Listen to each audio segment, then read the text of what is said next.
Welcome to episode 20 of CharleChats, the Ecommerce Podcast. My name's Nick, I'm the founder of Charle, a Shopify agency based here in London, and I'm so excited to welcome you to our home for some very open, honest and real conversations with some absolute A players in e-commerce right now. So without further ado, let's do this.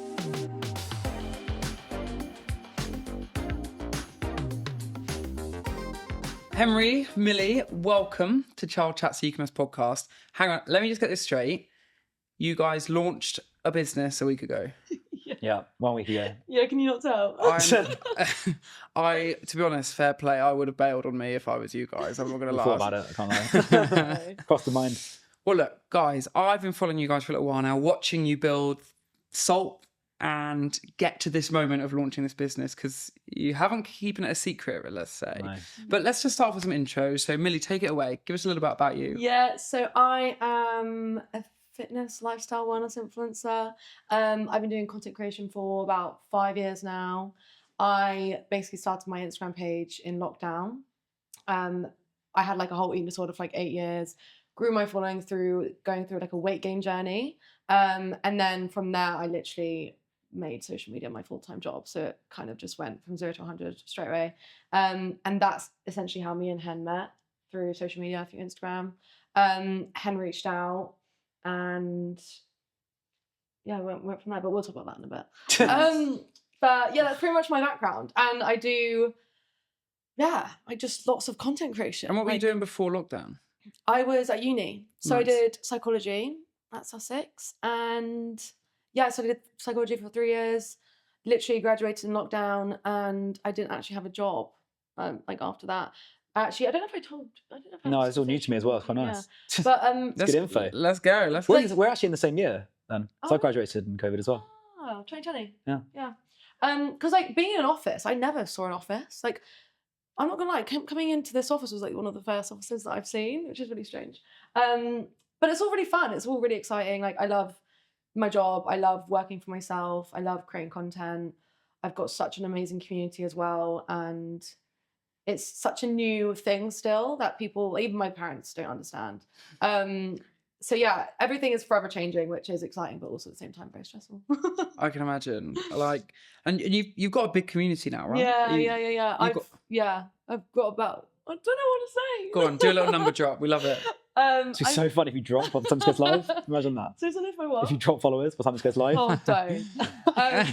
It's so dark. Just reduce it by 10%, I'll never know. Yeah. It's growing a lot recently. That's Yeah. the thing with being like an influencer. Like, it's so unpredictable. Some months you'll have like really dry spells. Some months you're dropping followers. Some months you're going through like a huge boom. Like, since literally January onwards, I've gained like 300,000 more followers. And it's like, it's so unpredictable. It just happened out of nowhere.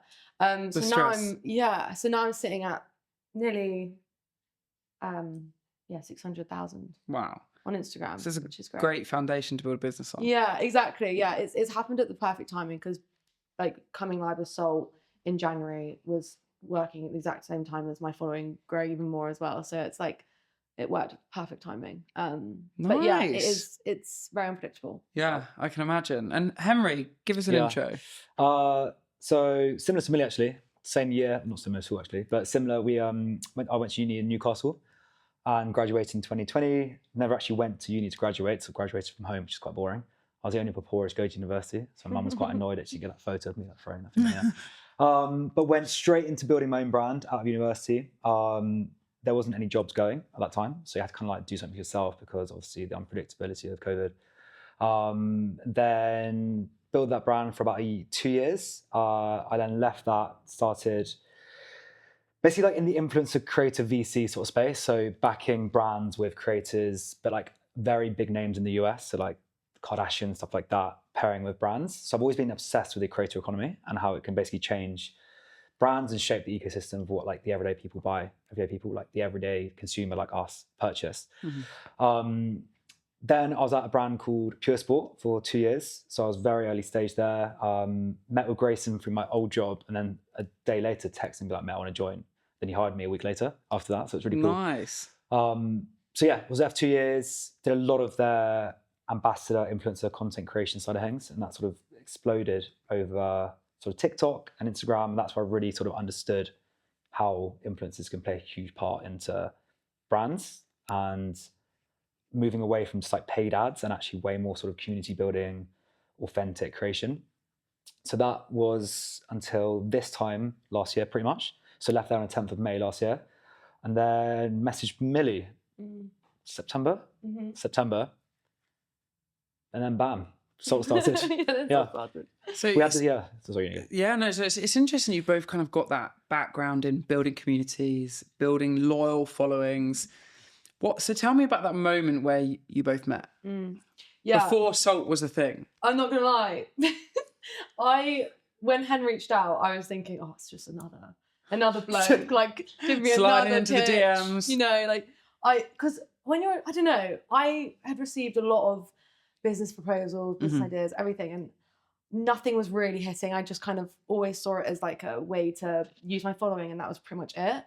And when Hen reached out, like we knew of each other. So I was a little bit more invested in what he like had to say, but also I think from the get-go, we just bounced off each other, and we really knew our vision, and our vision like aligned really well. Our humor from the get-go is exactly the same. So we're like friends, not like we didn't know each other well, but well enough to be like, "You're right, mate, how you doing?" straight away, which I think broke the sort of barriers of formalities of business or like building a brand straight away. Yeah. I think that's actually shown from the whole thing we've done. We've never made it about like business. It's always been like two friends creating a brand. Yeah, exactly. So I think it's the disarming nature of how we sort of first knew each other made the first conversation so much easier, if that makes sense. Yeah. So Millie, you mentioned like loads of people are always reaching out to you, wanting to do business with you because you've got a large following, which they know they can really capitalize on. What was different about Henry's opening line? I think you kind of just approached me in a really like friendly laddie way, like, and I was like, to be fair, like it didn't sound like it was, I don't know, you just sound like you were just being yourself, and I was like, I want to hear what you've got to say, and even the idea was great as well. You came out with the idea of like an electrolyte, originally called Index, and terrible name. I mean, it's all got stuff from somewhere. Did there used to be something called like an Argos called Index? Wasn't it like an old Argos? Oh really? Don't know. Was it? I might have just made that up. To be fair. I drink things sometimes. But Henry also mentioned how he loves the idea that like I'm into fitness, but also like I love a party, I love a drink. You know, I'm very like just one of those normal girls. And I think at the time, I was also a Gymshark athlete, so all the other Gymshark athletes are, you know, very niche down into the fitness industry, and I'm kind of not. So there was some sort of different aspect to that I guess Henry liked. I think it was like the positioning. So I think most people position influencers as an extension of the brand. And I think that's wrong. I think if you want to build a creator-led brand or an authentic brand, it has to be from the inside out. Millie embodies the brand. Like me and Millie literally are Salt. We live for what it stands for, and there was never any sort of like, okay, we'll make the brand, then you just promote it. It was never about that. I was like, we're going to build every second in public together, and this is going to be our brand. It's not mine, it's not Millie's, it's our brand.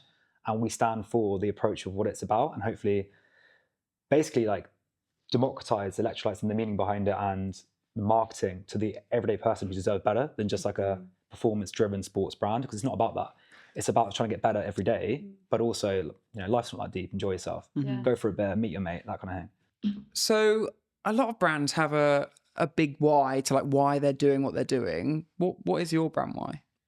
Good question. So I think the brand why has been like very clear throughout the whole process. Like when me and Millie sort of started this brand, we wanted to like democratize hydration to the everyday audience. You know, we thought it was very athlete driven, performance driven, like 1% here and there, and actually individuals like ourselves who like to keep healthy and fit, also, you know, who like to enjoy beer here and there and stuff like that, can also benefit from electrolytes. And I think the second thing is also as well, it's like stuff doesn't need to be complicated. Hydration is a very simple thing, and it doesn't need to be, you know, overcomplicated. Brands love to overcomplicate stuff to make sure they're like reliant, or the customers reliant on them to get from where they are now to where they want to be. We want to basically educate, and if they want to choose our product, they can. If they don't, then go for another brand. We just want to make sure that we're a constant in making that sort of education accessible for everyone. One of my main whys as well is like it just needs to taste good and have something that I actually can stomach that doesn't taste too salty, doesn't taste too artificial, and ticks all the boxes for like as a female with hormones. Like I feel like there's so much crap in electrolytes that women especially don't need, and it can really mess our hormones up and everything. So that was a really big thing that I wanted to make clear with Henry. And I found that out. That was the same sort of problem that my followers had on Instagram, because every time that I posted about not liking an electrolyte or struggling to find one that I actually liked, all my followers in my DMs were going crazy saying how much they related. So from then we were like, okay, this is exactly like our why. This is what we need to focus on. And I think we smashed it, to be honest. Yeah.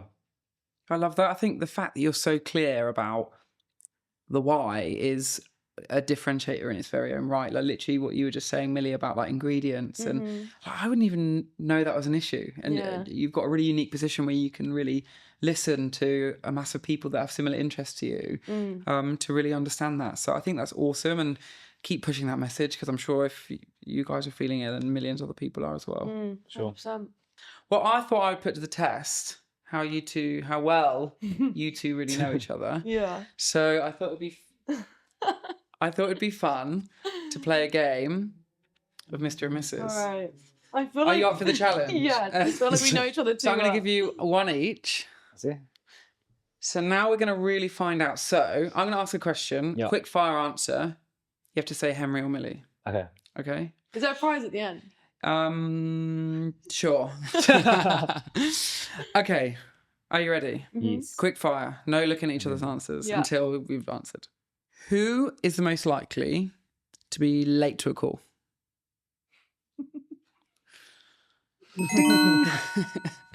I need to not do the sound effects. I'm going to do this. No, I like you. It's just so...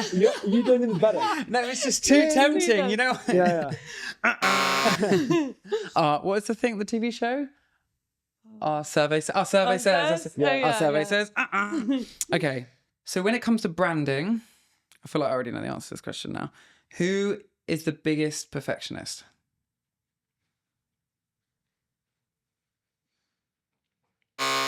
Interesting.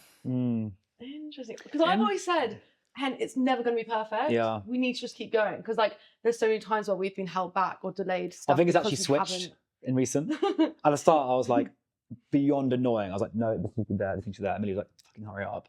Whereas now it's kind of like, I'm like, fuck it, let's just do it. Yeah, and Millie's to be like, fair. no, we're going to get posters on the wall.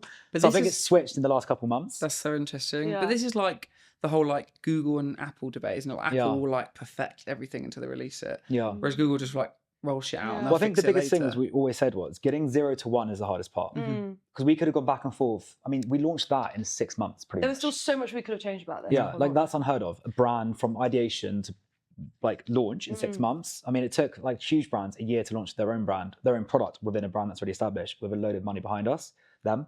We had a fuckload of money. No, money. we We had didn't. Did you? no money. Can I have some?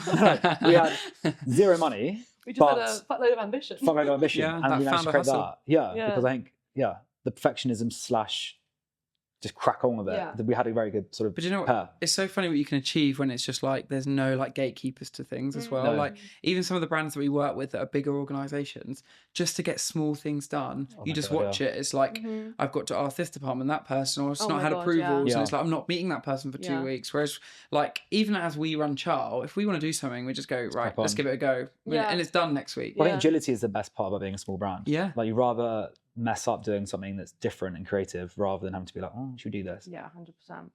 Right, I you think ready we for your need to next keep- question? Sorry, Millie. Sorry, yeah. Go on. No, okay. Not important. Moving on. Who takes longer to write an Instagram caption? I mean, You. to be honest, we have different roles, so it's hard to Yeah. do. But Millie, in Millie terms does of in most shit. general, Yeah, it's going to be me, 100%. it will be you. Yeah. Okay. Ding. Sort of a ding. Yeah, I guess. It's meant to be like quick fire, guys. You're not Okay, supposed to like Sorry. Okay, have go. a whole What was like this called? argument about which Yeah. one you're gonna. No, you're the one. Well, that's not my role actually. I'm in ops. Okay, let's make it quick fire. Go. Okay, ready? Who needed more convincing to go all in on salt? Oh, it's quite tricky. The whole sort of quick fire is lost in translation, isn't it?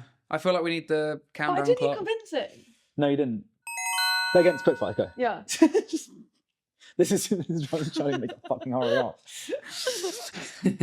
Poor Nick. Who's Is this medium fire questions? Right, this is slow fire questions. There's no fire in these questions. No. Who's most likely to send a panic Slack at 11 p.m? That was quick. That was very quick. Who's a spreadsheet nerd? Yeah. I'm not a spreadsheet. No. Who is more stressed the night before launch? Oof. That was even. I Oh, reckon. yeah, that was Undo even. that. Yeah. You can't do even. Just fuck's sake. Who secretly thinks they're the face of the brand? It's not really secret, is it? Well, that was our Mr. and Mrs. round. I think you did pretty good. that I'm not was gonna lie, medium guys. fire at That was best. quite That was hard. fucking slow fire questions. They were quite hard questions. I'll give you that. Fire. I think we're about the same buzzword as slow fire questions. All right, I'm gonna give you a really slow question now. That's not a quick fire at all. But you guys decided to document every element of this journey. I can't imagine telling people publicly all the shit I had to go through before I got Charle off the ground, and you guys are literally filming yourself through that. Why? I want to know why. That's scary. Because why not? Like, so many other brands haven't. And from an outsider's perspective, you want to know exactly what goes on in the brand so that people know how much work is put into a little sachet. And so they're invested from the start. And I also think, like, so many times Henry's been like, well, and me as well, but it does come unnaturally to post the things that brands don't usually post because you don't want to be seen as like the one that's failing or anything like that. So we're always constantly reminding ourselves to, leave our ego at the door and just post exactly what's going on.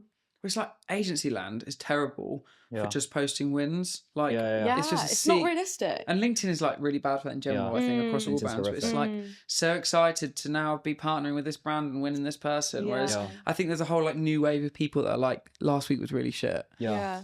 I think there's a two ways to look at it. One is like from a very like business perspective, where it's like if you launch a brand with no followers, no community, or anything, you're launching from zero. We launched with over like 14,000 on Insta, like 8,000 on TikTok, and 8,000 subscribers. That's like unheard of in the business world because that would cost thousands of paid media to do that. Then there's the other thing, which is as Millie said, community. We want to show people the ups and downs, how honestly shite it has been at times. Like it's been horrific because it's also our personal money. So when you say like, oh, there's been a delay or, oh, the manufacturer screwed up 20% of our stock, that's like thousands of our own pounds gone.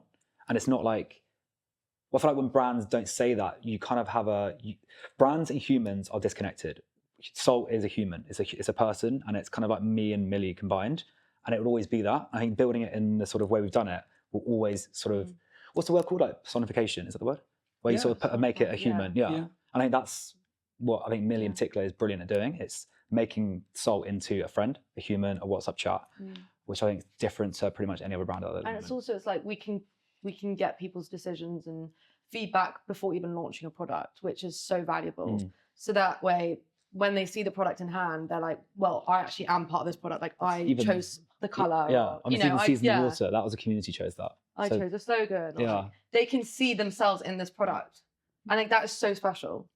I loved it when you guys were like literally sharing packaging designs and getting real-time feedback from your customers before you even launched it. And who would have thought a box would be so...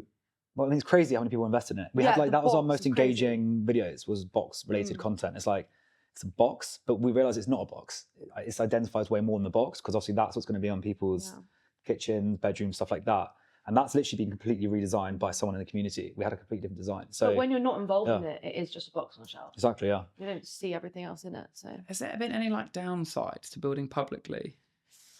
Yeah, I would say, there's quite a few. One that comes to mind is there are obviously like other competitors and brands watching us, and they're sort of getting like the intel knowledge of what our next steps are or what we're doing or what we're failing at, so then they can probably leverage from that, which isn't great. But we're just trying to keep our blinkers on and like, stick with our own our own ideas. But and what about you guys on like a personal level? Like, There are many days of Charle I do not want anyone to see. Yeah. And there's like months of Charle where I don't want people to see me. Yeah. Because it's tough, like growing a business, isn't it? Has there been moments you're like, I don't want to fucking tell people about what we're doing this week? I mean, probably today's one of them. Oh yeah. We've had a tough. I mean, launching was obviously incredible, but what people don't realize is it's so stressful. The amount of DMs we get is only me and this, pretty much. Alex does all the creative side, but we don't put that DMs and all that shit into him because it's not his roles at all. So Millie and I do all the DMs, all the emails, all of the stuff that goes wrong. That's just us. So it's knackering, like absolutely exhausting. We're also still needing an income, so we also have like side jobs to keep money through the door, if you will. And for example, on the weekend, it's a bank holiday for 99.9% of the population. That's laptop down, kick your feet up. No, like we had 20 plus people receive boxes with wrong sachets in, so we had to go through every single box, refill them over the weekend. I had to reply to everyone's emails, send out again a sorry, all this kind of stuff. And I think people don't really realize that when they sort of message us, we always reply within 12 hours, like minimum, maximum, whatever it is, yeah. But they're still speaking to humans because obviously they think it's a brand, it's different, but it's just Millie and I, probably sat on our desk doing work. So it's exhausting, isn't it? Like shattering. Yeah. I think today is one of the days it's hit home. Yeah, it is hitting us. But I think, like, your question was, what are the downfalls of sharing everything? And I think one of them is like having to probably not having to let people down, but we do feel like we let people down sometimes. And like Hen said with the past week, the sachet thing, like we don't exactly want to share that because it doesn't look great. But at the same time, we've got to share it because it's just the reality of building a startup brand.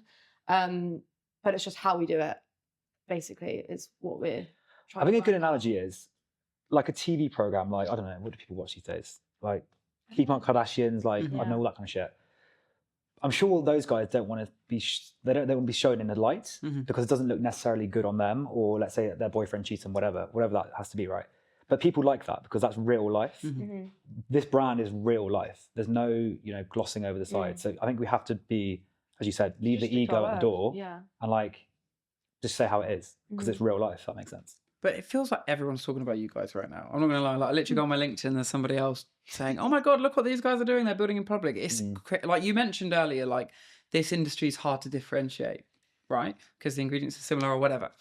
But actually, this is what people get behind in the same way they might get behind like a clothing brand with like one person they're all like idolizing. Yeah.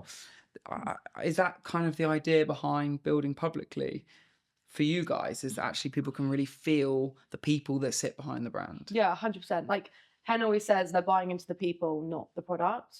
And like to do that, you have to show us, like we show our personalities through and through, like from the start, by building this like product in public. So yeah, I think so. Yeah, I agree. The LinkedIn thing's hilarious. Like we are not LinkedIn at all. No. Like I kind of dabbled in it years ago, and I thought actually it's just full of wankers showing off. It still is. Yeah, it still is. Now it's kind of us showing off. But sure, we haven't achieved much yet. Anyway. But it was like we met with Perfect Ted or Perfected. Is it Perfect Ted or Perfect Ted? Perfect Ted. About 2 months ago, and they said you guys need to get on LinkedIn, and we're like, we're not wankers, we're not going to do that. Anyway, we did like one post, and we're like, shit, it's getting quite well. Anyway, literally by chance, the week after that, we had like 2 people, 3, 4, 5, and now I reckon there's probably been about 100 people speak about the brand. And it's been a huge drive. It's been like 20% of our sales come from LinkedIn, which is nuts. So crazy. I think because I've noticed on LinkedIn, I've posted on LinkedIn for years, and the content that's like really real and true and just honest, that is the shit that goes crazy on it. But the minute you put something on there that's like remotely vague, businessy, it just flops. No one's that interested. Yeah. And I can tell what posts are generated from ChatGPT. It's so easy to see. It's so easy. Also, I'm not okay with like people putting their family holiday pics on LinkedIn. Do they do that? Oh my god, it's weird, isn't it? I just can't fucking do it. It's like it's turning to a bit of Hinge at the moment. I've noticed. Really? There's a few like blokes / girls being like, getting a bit flirty. Love this. It's like, oh my god, I hope someone slides into my DMs. Can't wait mine. Oh my god, LinkedIn a bit more. Posting later, aren't you? Like, hello, I'm 30 and single. Nice. Well, that's it feels like this brand has like got movement, which is so exciting. So you launched a week ago. Talk me through those steps, because there's been a big. It feels like this brand's been launched forever, and it literally launched a week ago. But I feel like I've known about you guys forever because I've followed the journey. So right up to that moment, what have the phases been in terms of like sourcing product or branding? Like, how has the last 12 months been? Hen, you're great at logistics. You can chat about this.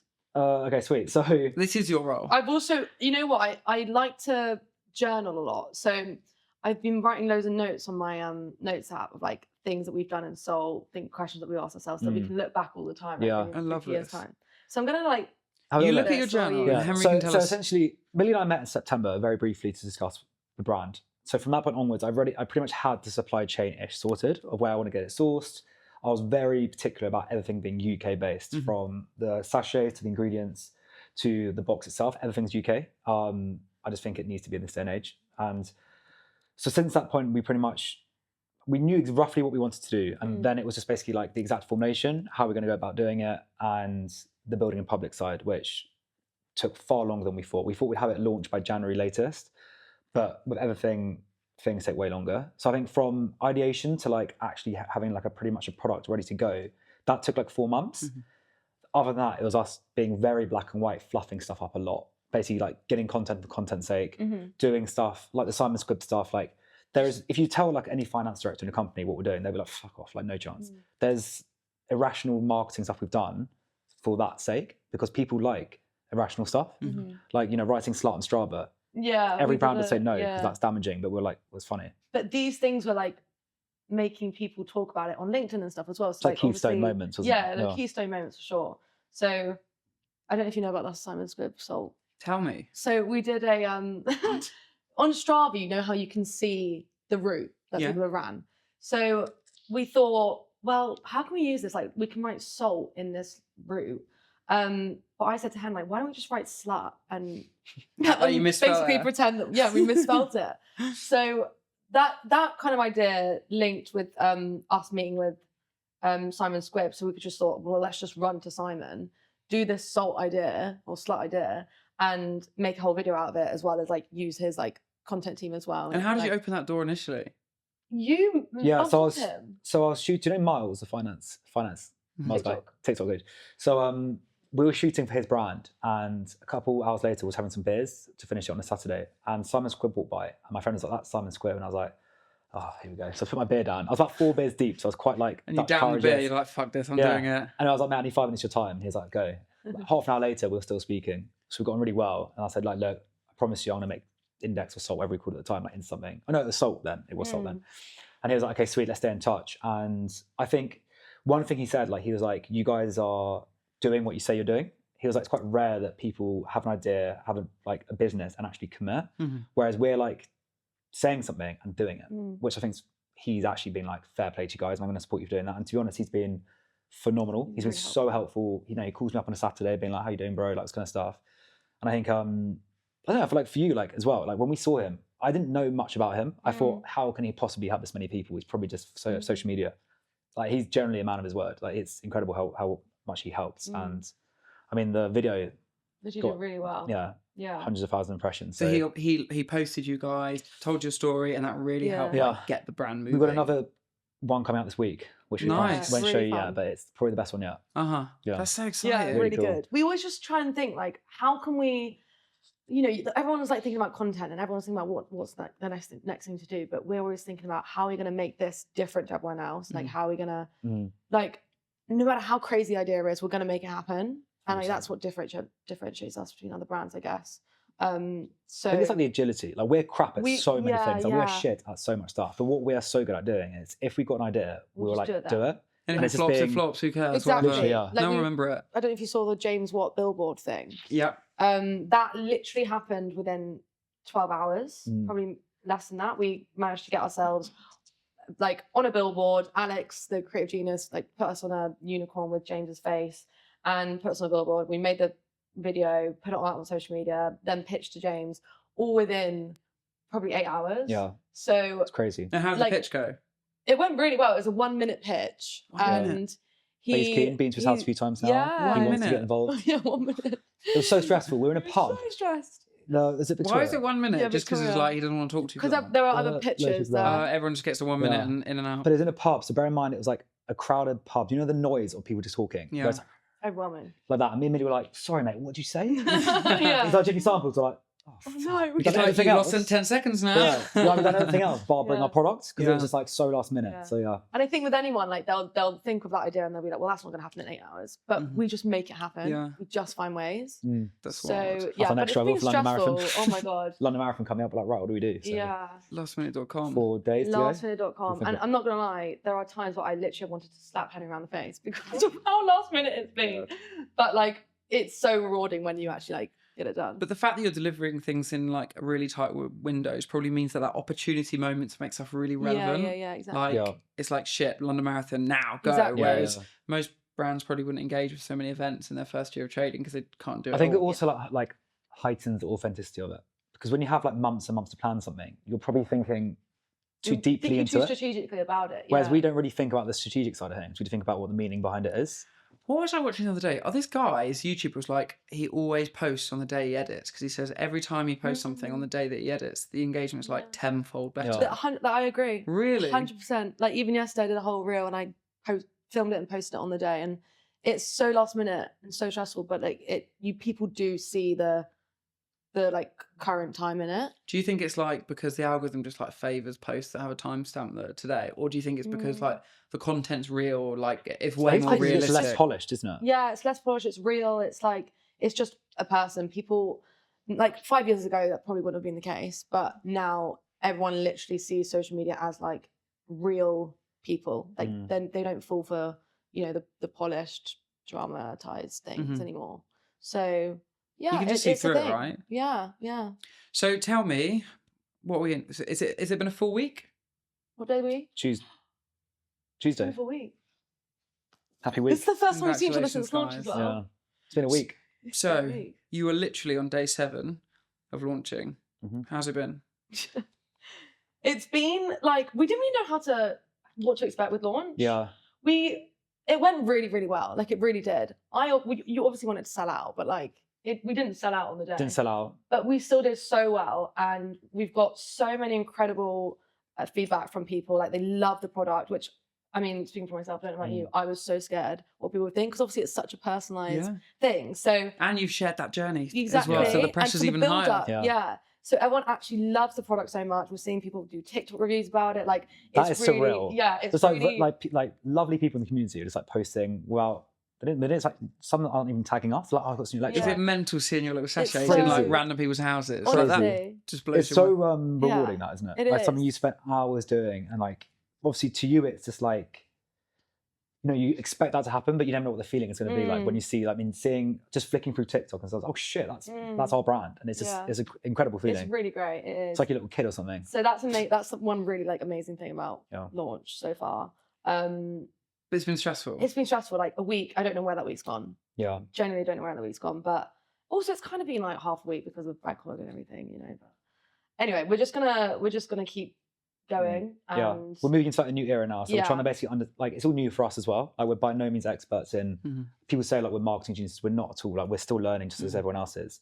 So I think now we're trying to understand ourselves and the brand moving into the new era of now it's launched. So we're very good at the pre-launch, but now we need to basically match that and better it with the new era of post-launch. And after this whole time of having our brains fixated on pre-launch, it is quite weird to like transition from that and go into something else. It's refreshing, but also like it's new territory that we're not used to. So. And I guess it would be so different because before it was always like a continued story of like we're now getting closer. It's like evolving. There was an end goal to it, and actually that whereas creates like now- a story in itself. Of Yeah.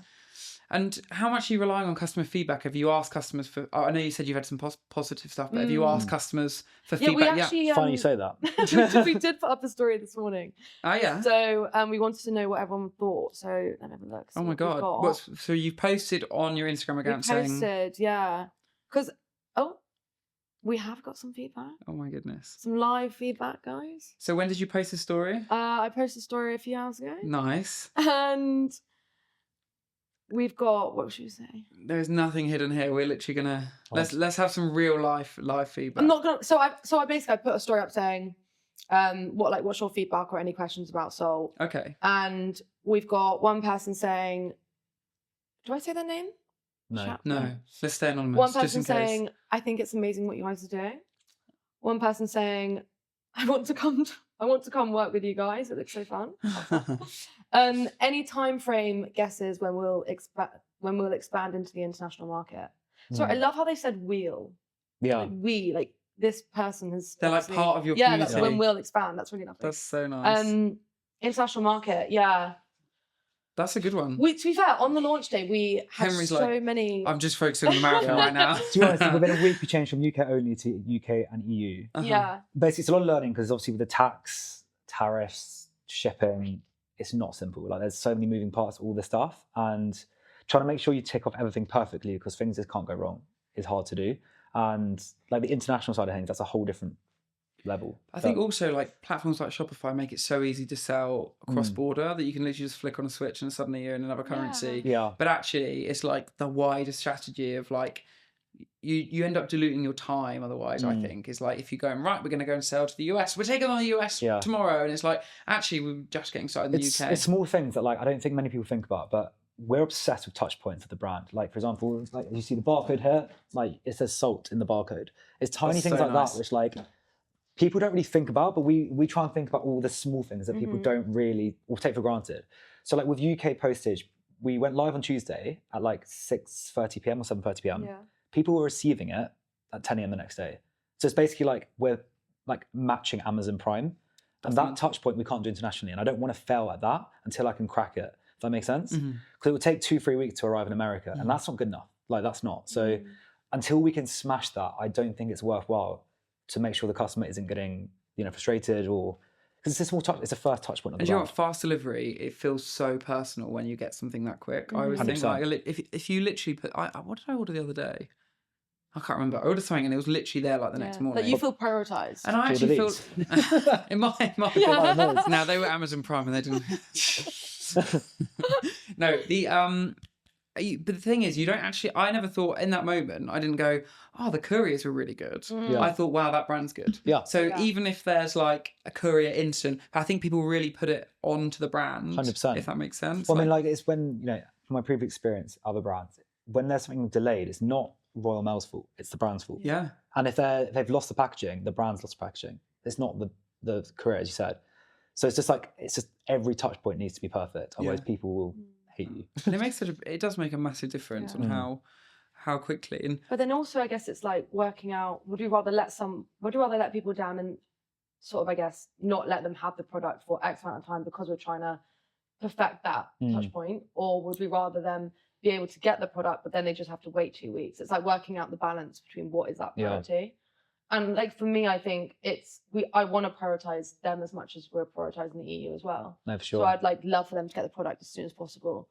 But then like that's when me and Hen differ, because Hen would rather perfect that. And just like, let's go. Or Hen would be like, no, let's wait and wait. It's actually interesting over the last 2 years of doing this podcast is like I've seen a real mixed bag of brands who just like, in terms of international strategy, they just want to kind of go big and just see what happens. Whereas other brands have really taken like a really tailored approach to, we are only a tiny percent of the UK right now, so we're just going to absolutely nail market share in the UK. Well, it's like Purdy and Fig, the guys who do, they're like the world's, the UK's cleaning, right? Yeah, cleaning. Oh, the two old ladies. Yeah. I shouldn't say that probably. No, they're mums, but they're Purdy and Fig, and they're UK only. I'm definitely going to have to cut that bit out. They do, Get cancelled for ageism. They do 50 million revenue a year It's in the UK mental. only. And the guy's like, well, why would I go to Europe and dilute how good we are, like across other countries, when to smash the UK? Have they not been bought yet? I feel like they should have. No, they're just smashing it. They have 1,000 creatives go out every month. Ads. But I guess it's like you're working out where is your audience, and a lot of our audience is in the US and Australia, and we need to cater that. No, true. Yeah. And it's also US is going to be better. Like we're gunning for US. We are. We want to continue to try and build like brand equity in the UK, try and raise money, and then go like ham on the US because that is the US. But I also think it's often like it's actually like the time you have. Yeah. Like that is sometimes the biggest whole thing that can hold you back. Is like some ecom teams are like, oh my God, we can't do any other territories. It's just too. We literally have enough hours in the day to do it. And I think that's sometimes something that can hold you back. Like physically, the tech will let you sell cross border. Physically, you can ship there probably quite quickly if you figure that out. You could probably get past the tariffs and blah, blah, blah. But it's actually just then like you guys managing a marketing strategy. It's like, that's a lot, right? I can't imagine taking another country now. Well, fucking hell, this is nice. Nice. So What Do you want I another question? Let's hear more feedback. Will you do a box of mixed flavors so it's easier to sample without buying whole boxes of each? So what are the flavors you've got right now? So we've got peach citrus and watermelon berry. I want to try one. Can I try one? Yeah. What do I do? I think you probably need not the whole sachet in this. Okay. Yeah, it's quite a small car. I'll I let think you that's one of the biggest. I mean, Millie and I are customer service as well now. So if I don't like it, I'll just DM you. Yeah, DM us and then we would. You're like, Give a fuck spoon. off. Yeah, like, fuck off. Let's get a spoon. But the biggest feedback so far has been basically because we're new, we can't afford a lot of stuff, like 2 types of packaging and mixing the 2 SKUs together, stuff like that. But we're going to try and move into having sample packs, so like 5 or 6 sachets per flavour, so people can try before they commit to a bigger order. And then also like a mixed box, so you have like half peach citrus, half watermelon berry. But it's the small stuff like that, which again, being like consumer side, you think, why don't you see that to launch with? But like that's an added $5,000 that we just haven't got. But now hopefully we can do it. Fingers crossed for the next round. It's Anyway. going to be quite strong, to be honest. It's bright. I like the colour. This is so fancy. That's a beetroot extract. That colour. Beetroot extract, yeah. All natural. Nice. I feel like this is the pressure, you know, at Christmas when you're opening presents and everyone's looking at you and you're like, do you like it? you're practicing. You're like, I like this present face. Yeah. Are you ready? My favourite is peach citrus. Yours is watermelon berry. Is that right? That's really good. Yeah. That is really nice. That is honestly really good. It's gorge. That is really I'll tasty. give you 10 quid later. Cheers, mate. No problem. No, it was honestly really good because sometimes, I'm not being nasty, but sometimes it tastes like really like that. Really salty. Also, that sweetenery, you know, that twang that I really can't do. Yeah. This doesn't have that. People, again, like people have such different preferences. Some people would love the salty taste. Some people love the sweet, squashy taste. So like we kind of just went straight in the middle. Yeah. Not too salty. Oh, not well, too what we sweet. found is the peach citrus is like less sweet and it's more like a little bit more salty and more, I suppose, towards Like sort of tangy. tangy-ish, yeah. Whereas the watermelon berry is more I got a very sweet sweet. tooth, so it's a sweeter side. But we have this whole thing like not too salty, not too sweet. And like, I think that's the whole play on it. Yeah. And who should actually have electrolytes? Well, I feel like this is a big question. yeah, it is a big question. So people, like, if you're someone who doesn't do anything in a day, you sit at a desk and you're not moving around and you probably have like takeaways all the time, you probably don't need electrolytes. But at the same time, if you're the everyday person who, you know, is quite active, you're feeling a bit sluggish, you are, I don't know, have some brain fog, even if you're a woman, like it's really great for balancing your hormones and everything. Then electrolytes are like such a good thing to just start having.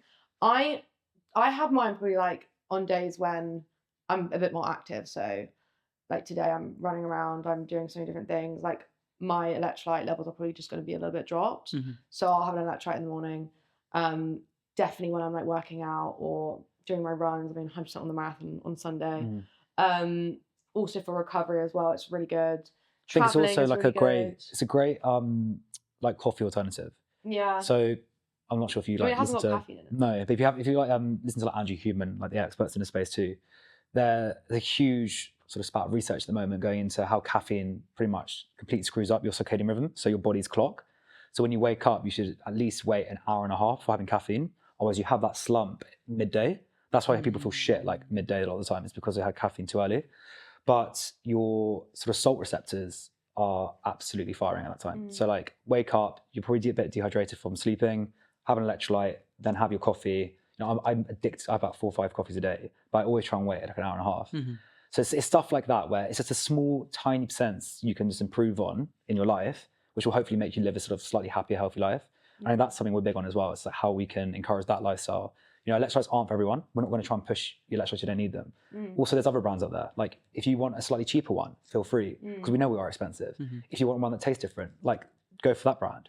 We're just trying to be for the person who wants to buy into electrolytes that we like, and it's a very good product. So I think it's that sort of, we're not trying to force electrolytes into anybody. That's the key message here. Is if you're looking for it and actually want electrolytes, if you want then this is electrolytes, a really great option. Yeah, we'll hopefully educate you throughout the process of our content on why I you should think take electrolytes, but so you don't have to go for us. Yeah, I think education is needed. I think loads of people, like, you know, there's trends all the time, like collagen trends or creatine trends, whatever, and people don't actually know why they're taking a certain product. So we're really trying to value why we're pushing people to take, well, not pushing people, but like we're encouraging people to take electrolytes, because like at the start we didn't know why electrolytes were important, but now we know so much. We're like, okay, we want people to know this as well. So Is there like research into like people like runners and stuff who are like pre and post taking electrolytes and running faster and stuff like that? Or To be honest, there's loads of research. Yeah. We haven't looked into the running side of things because that's not our market. Yeah. You know, we'll leave it to the guys like Cadence, etc., to do that because they're far better than us at doing that. We're not tailoring our product In to people who sports. wake up at 5 a.m. to run a marathon, to then gym at lunchtime, to then, we're tailoring it for people like ourselves who live relatively normal lives, wake up, try and be healthy. So our product's for that person. And we're not going to try and be everyone's because we can't. Yeah. And neither should any brand or product, to be honest. But actually, that kind of niches itself in its own right, doesn't it? Because everybody else is going after like the runners. Well, it's funny you say that because when we spoke to like very early stage when we thought we needed money, so investors, we've actually not done any investment at the moment, but when we did, they're like, okay, so who is your like target audience? And I was like, our target audience is people like us. So they're like, oh, that's so vague. I'm like, yeah, it is vague, but it's also 99.9% of the population. So it's not that vague. It's just how you communicate that. Yeah. Like, I would say people who do marathons are a very small population, wouldn't you? Yeah. 100%. But in our stupid London bubble, that's every man and their dog. Normalised, Yeah. That's not normal. Like running 26 miles is obscene, and that should be like celebrated at every level. Whereas now it's like, oh, what time did you do it? Oh, you didn't get sub 3. Yeah. Whereas, hang on, fucking hell, fair play, you did a marathon. Oh, you did 5K. Well done for doing 5K. Like, well done for getting up and moving. Like that's the small celebrated stuff. So they're the people we're championing. It's the people just getting out and moving. Rather than those like enhanced performance, like improve your whatever by 2% here, there, and And everywhere. I think like when one brand sees one brand do really well, they'll also want to sort of like latch onto that, and it's again latch onto that target market, and then again it's like a domino effect. Like I think it sort of happened where so many brands in the wellness space has targeted these 1% of people because that's where their product works and that's where they think they need to belong as well. Whereas we're kind of seeing it as, well, what about everyone else? Like there's all this space that's so saturated and kind of left this space here that's not really been worked at. So that's what we and see. also it becomes a bit of a race to the bottom, I think, as well. When everyone, it's like if I see another ad that says our creatine gummies actually have creatine in, I swear to God, I'm just like, I get it. One brand had a bit of a wobble, and then everybody else is like now, oh, have you seen our creatine gummies? We're going to make ones that actually have it. It's like, also, you're just racing to be nobody. How petty though? Like you're advertising someone else's failure. Does that not show? It's mental. You can't be smart enough to do your own marketing, or you have to champion someone else losing for you to look good. How bad has that got? It's terrible. It is mental. And now it's like every time I go on Instagram right now, I feel like I just see another brand of like another creatine brand doing another whatever. Anyway, enough about creatine and more about electrolytes. Just one last thing as well. I think me and Millie have become pretty obsessed with like podcasts recently. And I think we're always trying to learn from like the best and like Grind, Coffee, like Trip. They're incredible, stuff like that. And what they always talk about is like owning a moment.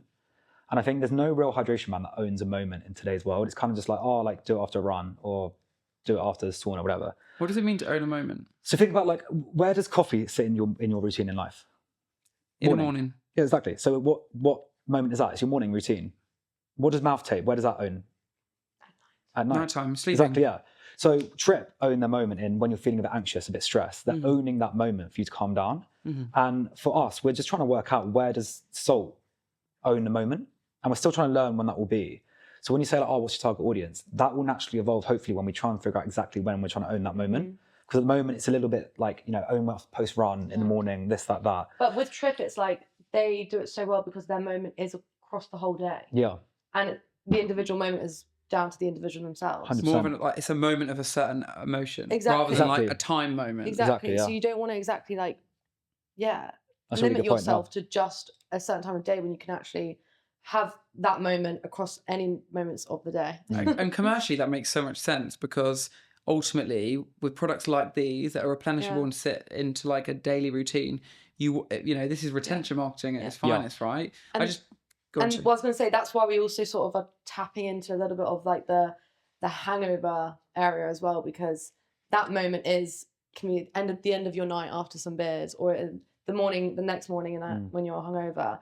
And in the wellness space, that's not really heard of. You don't really want to tap into like the drinking culture. Whereas we're like naturally, you're going to want to have an electrolyte at the end of the night. There's an unspoken like relationship between alcohol and electrolytes. That's for some reason no one talks about. But we're like, I'd be like, since I was like 16 or 18, always nail electrolytes after night out. Yeah, like a little Barocca in the morning Barocca. or whatever. Everyone does, but every brand seems to be scared to say that. Whereas we're like, fuck it, we're young, like it's not that deep. We'll just do it because that's what we do and what we like. And also, like, we're not really afraid to shout about stuff like that because everyone, like, 90% of the population have a beer here and there.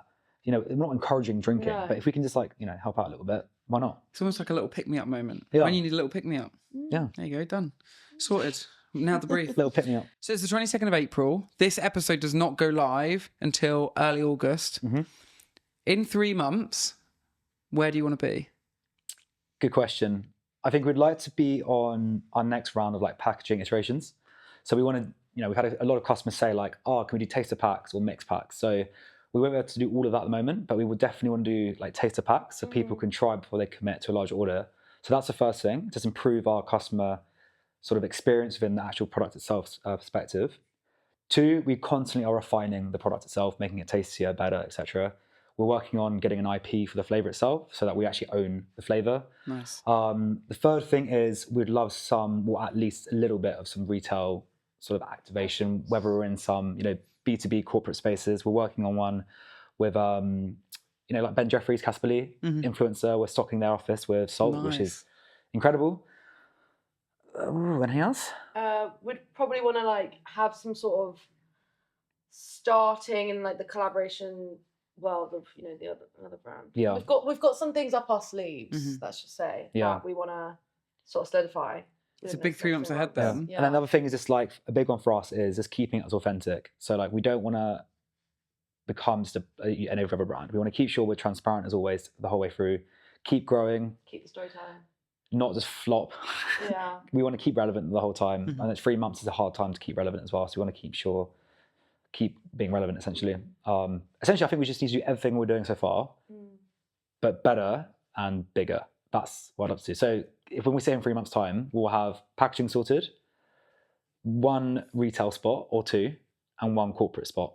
Investment or no? An investment, yeah. We're looking for investment, so that's it. Well, look, guys, thank you so much for joining me on CharleChats, the Ecommerce Podcast. It's been an absolute pleasure to not only watch your journey over the last year, but your launch, and it's so exciting, and I'm so excited to see you continue to propel, which I know you will. Listen. Thank you so much. And thank you for letting us use your office. Pleasure. Thank you. Yes, if you see a CH in the background, that's our old logo.